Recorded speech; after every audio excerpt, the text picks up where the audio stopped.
Hey everyone, welcome back to Engelbard Gaming. I'm a huge fan of Xenoblade Chronicles. The first game in the series is one of my favorite RPGs of all time, and is easily my favorite modern RPG.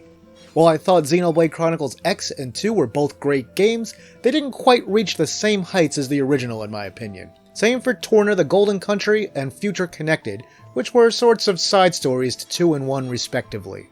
Needless to say, I was really excited about and looking forward to the release of Xenoblade Chronicles 3. My level of anticipation for this game was higher than any other game released in maybe the last 2 decades. Does Xenoblade Chronicles 3 deliver, or is it a big letdown? Watch this spoiler-free review to find out. The Xenoblade series is known these days for a few key elements: gigantic, intricately designed worlds, anime characters, loads of side quests, excellent music, and stories that are generally good but tend to get a bit silly at the very end. The main games in the series proper, Xenoblade Chronicles 1 and 2, are bright, colorful games that despite moments of real drama were kind of peppy and optimistic much of the time. I'll start the review of Xenoblade Chronicles 3 by discussing its visuals. Regarding the capabilities of the now long-in-the-tooth Nintendo Switch, Xenoblade 3 is definitely impressive, but at the same time it's really easy to see where compromises have been made. What kind of compromises? Well, there are a few. The one I found most noticeable is enemies in the distance update at a much lower frame rate than enemies you're closer to.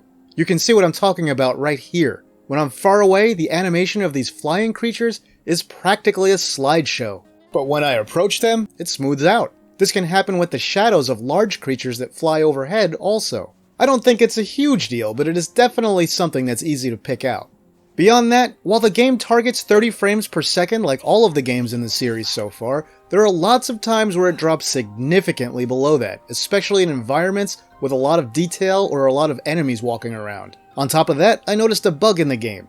After playing for several hours straight, I'm talking 5 or 6, I noticed the frame rate was consistently chugging along at what looked to be somewhere in the high teens or low 20s, and this was in areas where it had been fine before. On a hunch, I quit the game entirely on the Switch's menu, restarted my save from the same location, and voila, it was back up to a full 30 frames per second. So, be aware if you're playing for a while and it seems like it's choppier than it should be, you might want to save, quit, and then relaunch the game. Another weird visual bug that I noticed is in grassy areas. There were some times where I was running around and there was a circle of just plains around my main character where there should have been grass. And I thought this was a design choice because I'd seen it so much in the game. But this was also a bug.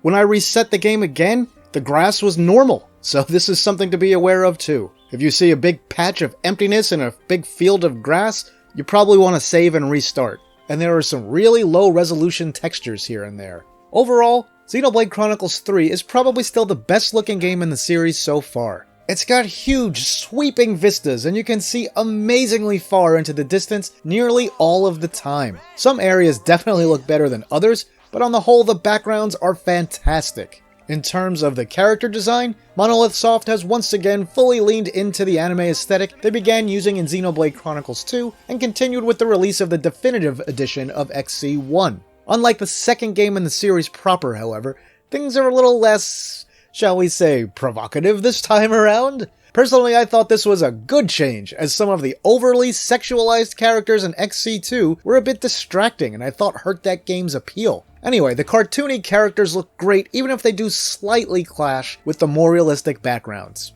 Next up, music and sound. The prior Xeno games all had some pretty great music, and that's a tradition that I'd say has mostly continued in 3. While there are a few fantastic tracks and the score is beautifully orchestrated as a whole, I think the music doesn't quite hit as well as it did in Xeno 1 or 2. Some of it just seems to be from a lack of identity, anything that makes it stand out. On a purely technical level, it's fine and definitely sounds pleasant, but most of it just is not memorable. There are still plenty of tracks from Xenoblades 1 and 2 that stick in my brain to this day, especially the ones from the first game. After having completed Xenoblade 3, there's only maybe 2 or 3 songs I can even remember enough of to hum a little bit. I consider the music in this one a minor letdown, but it's definitely still good and better than the majority of recent RPGs I've played. Okay, deep breath here. It's time to talk about gameplay. There's a lot to cover and I'm going to do my best to be succinct. The basic gameplay elements of Xeno 3 are the same as the prior games in the series. You have very large areas to explore, towns, there are side quests, tons of collectibles, and even the return of the affinity chart from the first game, although it was less useful or interesting this time around. XC3 adds the mechanic of sending off dead soldiers in the field by playing your flute near their husks, which adds to the affinity of whatever town they're from. When it comes to combat, Xenoblade Chronicles 3 employs the same general combat principles of the second game of the series while adding new elements to it. To elaborate, each character has 5 arts, of which 3 can be assigned to the Y, X, or B buttons. These charge either based on time or auto attacks that connect with an enemy depending on the character. The game also employs chain attacks, which work a little differently this time around and are nicely streamlined versus those in 2, and the whole system is a bit easier to grasp despite seeming chaotic initially, since there are 7 characters in your active battle party most of the time, and you can swap between whichever one is active. As you progress through the game, you'll open the ability to assign 3 more arts inherited by learning other classes. If you have a character class whose arts fill up based on time, the 3 additional moves you can assign will be based on connected auto attacks and vice versa. These get assigned to up, right, and down on the D-pad/arrow buttons. You can also execute fusion attacks that perform your class and inherited moves simultaneously with the arts paired to up and X, right and Y, or B and down, as long as they're both fully charged at the same time. Finally, for combat, you can also combine 2 interlinked characters into a powerful, invincible robot form. While in this form, you have a heat gauge that fills up as you take actions, time passes, or you get hit by enemies. If you let the heat gauge reach 100%, you've got to wait for about a minute or 2 before you're able to rejoin the characters through an overheating period. If you withdraw from the robot form manually, let's say your heat gauge is at 75%, it'll slowly dissipate down to 0, but you can re-engage the robot form at any point during that dissipation phase. As in prior games in the series, you'll enter combat right wherever you see your enemies. Some enemies are more aggressive than others, and higher level enemies nearly always go after you if you get anywhere near them. You'll find unique, named enemies roaming the fields of the world. They're much tougher than normal enemies and offer greater rewards. There are also flashing enemies that are more likely to drop rare items but are no more powerful than standard enemies. The final enemy type you'll see in Xenoblade Chronicles 3 are elite enemies. These are slightly more powerful versions of normal enemies that yield a bit more experience, command points, and gold than their normal counterparts. Let's talk about those command points. Xeno 3 employs a job system that's almost akin to some of the earlier Final Fantasy games like 3 or 5. Things are a bit different here in that Xeno 3 has 3 major job roles. They are Attacker, Defender, and Healer. Each job falls into one of those roles, and characters will have natural aptitudes that allow them to master specific jobs they have an affinity for much more quickly. As for the breakdown of the roles, attackers deal a lot of damage but have low defense, defenders have high defense, draw aggro from enemies, but have very weak attacks, and healers are pretty much only good for healing and bad at everything else. I'm not a big fan of the job system that they employed in this game. Sure, it allows for plenty of customization and will give completionists hundreds of hours of gameplay to grind away at until they've mastered all of them. But in my opinion, it's just too much. The game didn't need this many different jobs. I completed my Xenoblade Chronicles 3 run in about 150 hours and was not even close to mastering all the jobs for all the characters. And I spent a lot of time doing optional stuff during my gameplay. During my 150 plus hours, most of my characters had managed to completely master maybe 5 to 7 jobs. Now the variety that's available here is nice, I guess, but I'd have preferred a different method of character development. Having said that, it still beats the snot out of the gotcha garbage for Blades in Xeno 2. And then we also have something new to this game, which are heroes. Xeno 3 has 6 major characters that are always in the party. In addition to them, you can have one hero in your party. Heroes are characters that you encounter throughout your quest, and many of them are optional, and you can play the entire game without ever having recruited them. The heroes are fine and in a lot of ways almost render the whole job system moot, since you can always throw in a hero of a specific class to bolster your party situationally. Heroes have a static class that can't be changed or customized in any way. Speaking of customization, what can you customize? For your 6 main characters, you can fabricate and equip gems that affect your stats, but the gem system is very bare bones in Xeno 3 compared to the first Xenoblade Chronicles. Each character can also equip accessories. More slots to have multiple accessories equipped unlock as the game progresses. Each of the robot forms that the characters possess also have a skill chart, in which you can spend skill points to unlock new or enhanced abilities. It's kind of like the sphere grid from Final Fantasy X, but simpler. I'll also add that Xenoblade Chronicles 3 employs a similar bonus experience system to Xeno 2, where you can optionally level up more if you want to. This is available at campsites or other places where you can rest, similar to the inns from its predecessor. If you complete a lot of quests and get a lot of extra experience, you may not want to level up to make the game more challenging. Combat and customization are very deep in this game, which is what I think helped earn it some really high review scores right out of the gate. It's much more intricate than prior games in the series. If you like tweaking settings, skills, abilities, and accessories to get the perfect party for any situation, you'll really appreciate what Monolith Soft has on offer here. Oh, and let's also talk about the towns in this game. Most of them are really, really small outposts, unlike the sprawling, well-populated areas of the prior games in the series. There's basically only one exception to this in the entire game. And I think these small towns really hurt the game a bit. It makes it feel sparse and somewhat empty compared to Xenoblade Chronicles 1, 2, or X. I'd rather have had maybe 4 or 5 large colonies with NPCs on a schedule, like the first game in particular, as opposed to a whole bunch of small ones.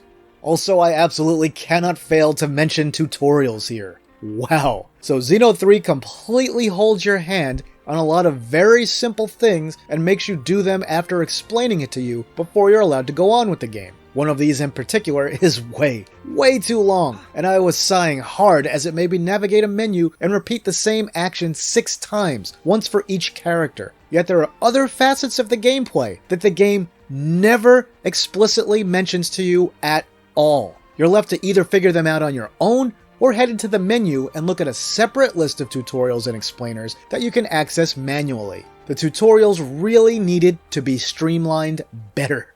Alright, that's enough on the gameplay. Let me move on to characters. As I said earlier, I'm going to keep this spoiler free. Of course, what I consider a spoiler may differ from what you do. So if you want to make sure you don't have anything spoiled for you, you can skip to the last 2 minutes of the video to see my summary and review that won't have any mention of any of that stuff at all. Everyone else, here we go. As I mentioned before, there are 6 main characters in this game. 3 are from the country of Kevis. These are Noah, Uni, and Lance. 3 are from the country of Agnes. These are Mio, Tyon, and Senna. The 2 factions meet in pretty much the first hour and are together for the rest of the game after that. You can't change them out or remove them, they're always there traveling together. Fundamentally, that's okay, I guess, but it kinda hurts the discovery of meeting new characters and building friendships that we saw in the last 3 games, namely 1, X, and 2. Now the main cast is likable enough and mostly have clearly identifiable personalities. The one sort of exception to that is Noah, who is actually, I would say principally but not quite the main character of the game. He's a little on the dull side and doesn't have much personality, and after having played through the entire game, it just feels like they should have done more with him. Which brings me now to the story itself. Again, if you want 0 spoilers, just skip to the last 2 minutes. Now, the producer of Xenoblade Chronicles 3 in the past has given interviews where he discussed the game and said that it would close out the major trilogy and conclude its story. He said that you could play it and enjoy it without having played the first 2 games, but that it still ended the story that began in the very first Xenoblade Chronicles. And, well, I can tell you, if you're expecting to see explicit links to the stories of Xenoblade Chronicles 1 or 2, you're gonna be hugely disappointed. The only story links to those games in Xenoblade Chronicles 3 are purely superficial. I cannot stress enough how let down I was that the story is basically standalone. In the end, I'd even say story-wise, this is the least successful game in the whole series. Had Xeno 3 been a completely standalone game, the story would likely have been regarded as just okay, even though it has a few major problems at the end. To elaborate a little bit, the first 2/3 of the story in this game is actually really good and engaging, and I was completely hooked and wanted to know more about this world and exactly how it came to be. I mean, it started out a smidge slowly, but it built up steam in the first few hours of gameplay. The last third, however, completely fails to stick the landing. Fans new to the series may shrug it all off a bit, but longtime Xenoblade fans will likely find that XC3 has the dumbest villain reveal in the entire series, and doesn't offer a satisfying conclusion to anything that was started in this game, let alone in the prior two games in the main series. You'll basically see one major character from XC1 and one from XC2, and they're just window dressing with nothing to do with the plot at all. They could have been new characters without having any effect on the story whatsoever. Let me calm down a little. During the main game, or what I'll refer to as the game proper, really the only links to Xenoblade Chronicles 1 and 2 that you see are in places and different things in the environment. So there's plenty of that, but it's not integrated into the story in any way. I will mention, after you finish the game, there are some optional things you can do in the post-game, including quests that explicitly link to prior games in the series, but it feels like a bit of an afterthought. Personally, I think there should have been more of this stuff included during the main game and integrated into the story, because it's not even clear that this stuff is available when you finish the game. So, public service announcement to long-time Xeno fans. When you finish Xenoblade Chronicles 3, there are a couple of new heroes you can add, a few new sections of areas to visit, some new unique enemies to kill, and some new quests you can do, several of which are related to either Xenoblade Chronicles 1 or 2. Now about the general tone of the story. The tone of XC3 is a lot more somber than the other two games in the series, which isn't itself a problem. Clearly the developers just wanted to do something a little different and a little more adult-themed this time around. And a lot of the game is very thoughtful and philosophical. It will also probably turn off fans of the more dramatic, yet peppier Xeno 1 and 2. Xeno 3 deals prominently with the themes of life and death and what existence is all about. It's got a moment or two that may even manage to dampen the tear ducts of the most stoic and jaded of gamers. The problem is, again, that the beginning and middle of the game are really good and very promising, but I can practically guarantee you that when you finish the game, you'll think to yourself, or maybe even say out loud, like I did, wait a minute, is that really it? That can't possibly be it, can it? And sadly, yeah, that was it. Xenoblade Chronicles 3 is often a hell of a journey, which is why the complete tumble across the finish line story-wise is so intensely disappointing. Okay, time to wrap this up. On the positive side, the graphics are excellent for a Switch game. It has the deepest combat and customization of any of the 4 Xeno games. The music quality is excellent, even if the melodies themselves aren't so memorable. There are some nice but superficial ties to the prior games outside of the story. The gameplay is still compelling even if it's not at all original anymore. On the downside, some of the tutorials are just too much. Locations are less inspired than those in prior games. Most towns and colonies are very small. The story starts strong, but has a pretty miserable finish. In the current release of the game, there are some visual bugs that definitely need to be ironed out and hopefully will be in a future update. And there are no serious links to Xenoblade Chronicles 1 or 2 when it comes to the plot. The journey of playing this game, taking out the unique monsters, completing side quests, many of which enrich your understanding of the world, is still a blast, and the hours will melt away as you experience the world of Ionios. In the end, I have to give Xenoblade Chronicles 3 an 8 out of 10. To give it less would be a disservice to gamers since it still provides an amazing experience, but it fails to earn a 9 or a 10 because it's just too familiar, its world and music are less inspired than earlier games, and it just doesn't wrap up its own story or the mainline trilogy in a satisfying way. I'd give it an 8.5 if I did half points, so if that makes you happier about the score, well, there you go. One thing is for sure, in the next Xenoblade Chronicles title, Monolith Soft really needs to find a way to make it a little more unique. Some new hook that changes up the exploration of the world that'll differentiate it from the existing 4 games. How about a sequel to X that includes multiple planets with unique environments that we haven't seen before? That would do it. Just don't make pants that I can't wear until I'm a certain level of feature in Xeno X2 if you go that way, guys and girls. Anyway, have you already played through Xenoblade Chronicles 3? I'd love to hear your opinions on this game and the ending in particular. Just note, be kind to your fellow netizens, and if you want to drop spoilers in the comments, please tag them as such, so you won't ruin anybody else's experience.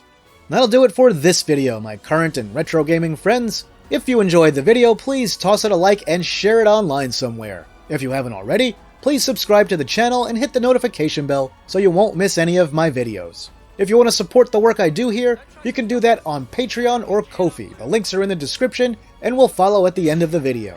With that, I'll say thanks for watching, and see me later.